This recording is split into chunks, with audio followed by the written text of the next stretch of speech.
Sup shooters, my name is Logan aka Spiderhands and welcome to this Patrons video today, a custom monthly music review that I'm making for Shin Yi Da of a track from an act named Arlen or Arlen, titled Happy and Then if I'm not mistaken, from the Sono World Tour concert. This is a live video, and if we switch over to here, we've got the track on the screen here of the video, and it'll be good to watch a live performance for a change. We don't always get to watch those, which is cool. And we're going to listen through this track from start to finish. You're going to hear what we think. We also have lyrics kindly provided by Shin Yi Da, so thank you very much for that. Let's go. Let's do it. Yay, starting off the keys and the strings, man. Fantastic combination.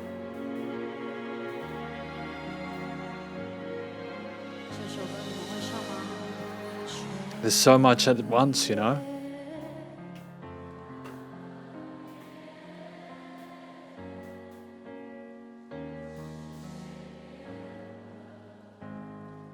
Can we just take a moment to appreciate the fact that she not only is giving the crowd the chance to sing the lyrics on behalf of her, but also that Arlen knows that they know the lyrics.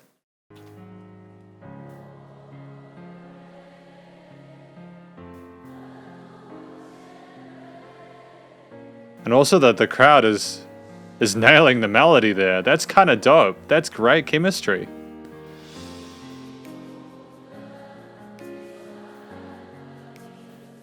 That's kind of wild, actually. I don't know how to feel about that. Like, how do you get around the fact that someone is singing your song for you? She's gonna come in for the hook, right?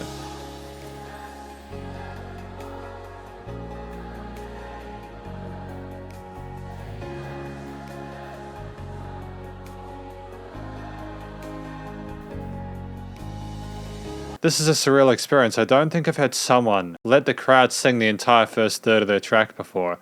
I don't know where we're going with this.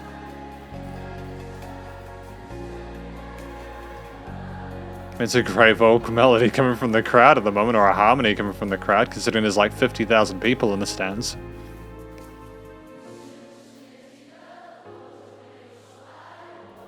I love you. Oh. Guitar coming in there, beautiful decision there. Great alternative lead voicing to the crowd singing. I want a PRS, damn man, that is a sexy guitar, dude.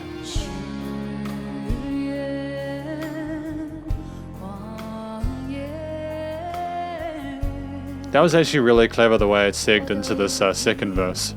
Smart move. Unpredictable and refreshing.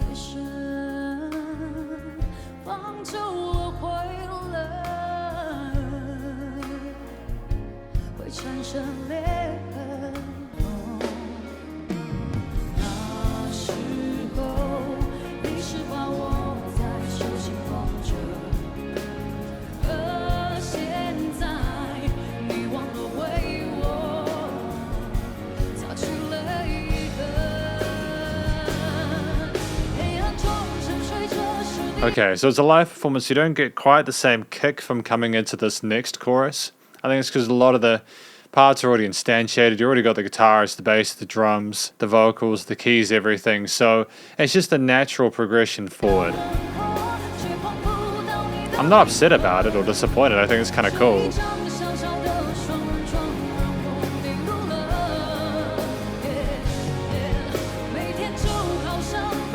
She's got that mid-range to her voice as well, where like it's standing out production-wise against the rest of the mix, but I feel like if she'd gone any higher, it might have interfered with the strings.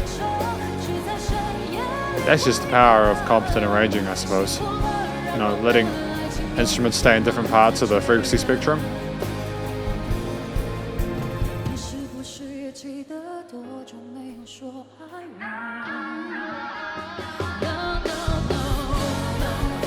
It's a very confident performance from Arlen at this point in time, though. You know, no, again, obviously you had that swagger coming in, knowing the crowd knew all the words. This is a classic, and I kind of adore it. You know, what else do I want to say about it? You know, we haven't got a lot of complexity in harmony and arrangement. You know, we've got triads that are built upon by the rest of the layers. There's a bit of action, a little bit of excitement going with those drums, though. I like the 8s and 16s, though. Nice call and response between her and the backing vocals. Incredibly tight performance.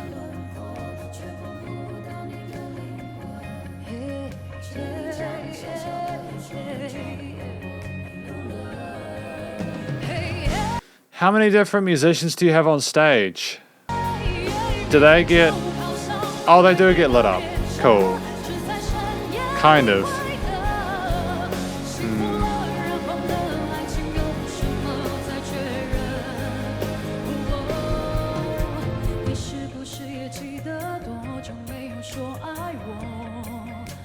Nice panning of those guitars on the far left and right sides as well as the stereo field. Smart choice there. Smart choice. The reason I say that is because it sounds like the music is all around you. I do appreciate seeing this musician live.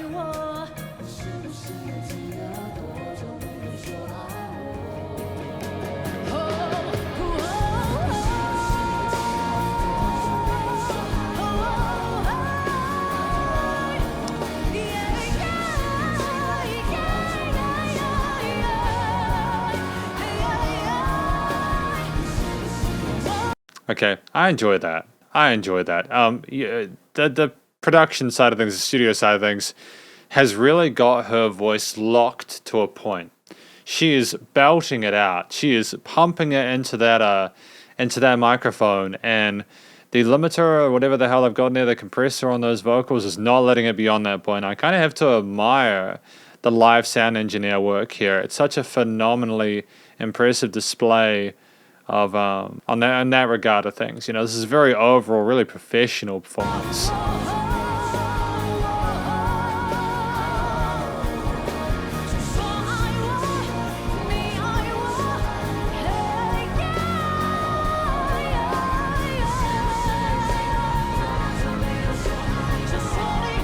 Oh, I'm sorry, now there's an organ in the background as well. How many instruments do we have? We have so many. We have a full string section.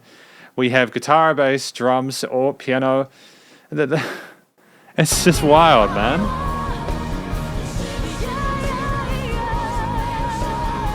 And like a full backing, like everyone, there's such great chemistry between the different members on stage now.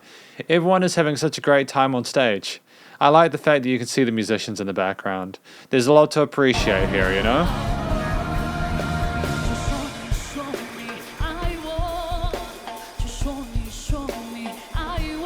That's a huge drum kit, by the way. They are packing that percussion back there.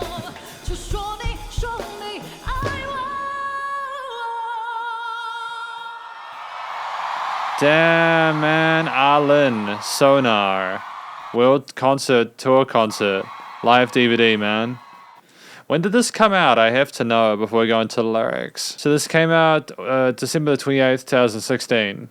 Damn, man, that was 6 years ago. Or nearly 6 years ago. It's not quite 6 years ago. Thank you to Shin-Yee-Da for this. Really, it's nice to hear Arlen live. Using the power of Google Translate, we have got lyrics.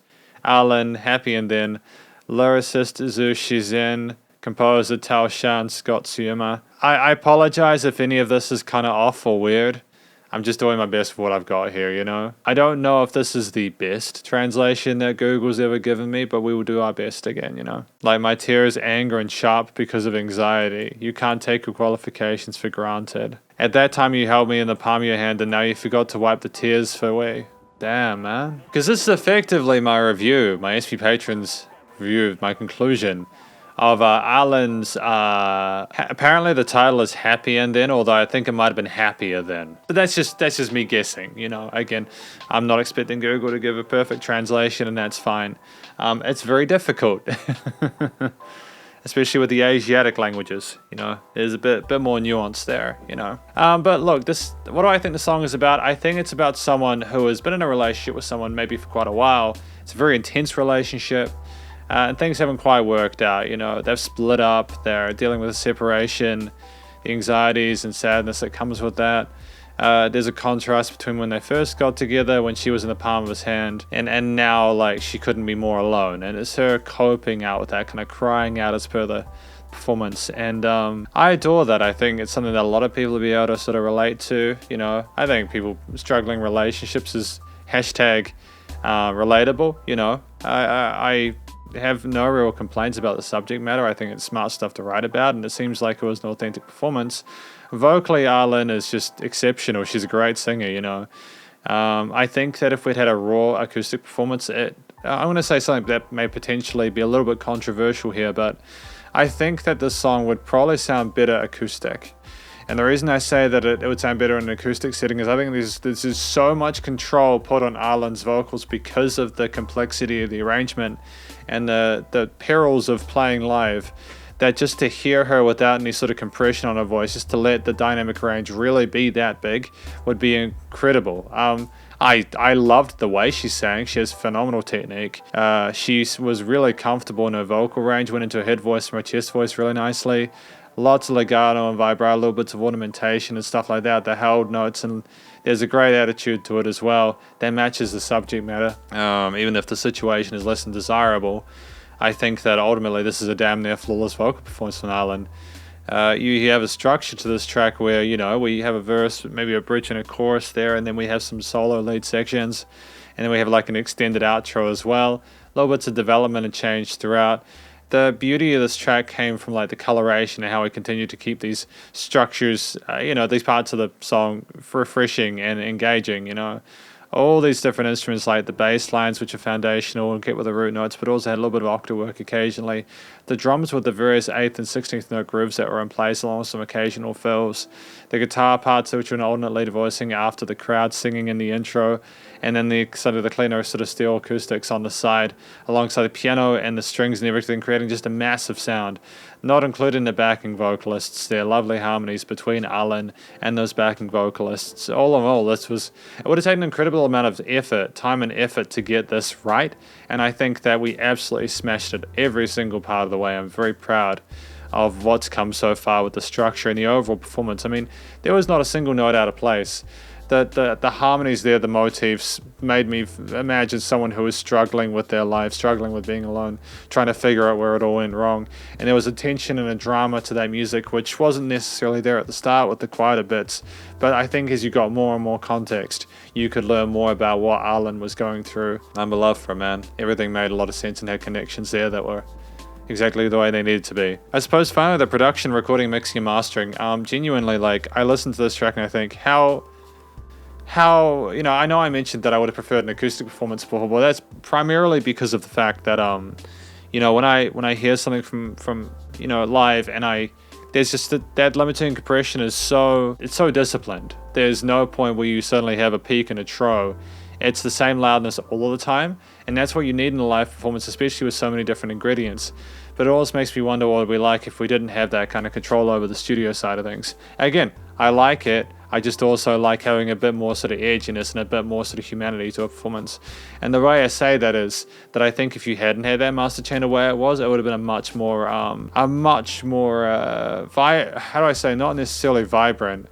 It's just a lot less safe, and there might have been a bit of danger to it, which I would have appreciated, especially considering we were talking about a sort of semi-dangerous situation.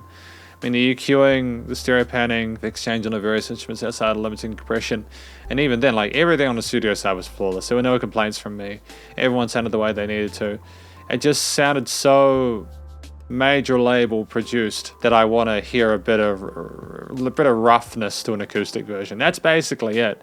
It's not even really a criticism, more a subjective preference from me to want to have something a little bit less pretty. You know, I want to have more of a raw take. But I did enjoy my time with this track today. It's fantastic. I had a really great time with it. So thank you very much for watching this review of Arlen's Happier Than, my custom monthly music review for Shin Yida. Hopefully you enjoyed it. If you did, please do go and check out Arlen's various social medias and a YouTube page, and stay cool and stay safe, and please remember to support your local musicians and artists at this point in time. As either hell more than ever with all the crazy stuff going on in the world, and I will catch you in the next review. Spider hands out.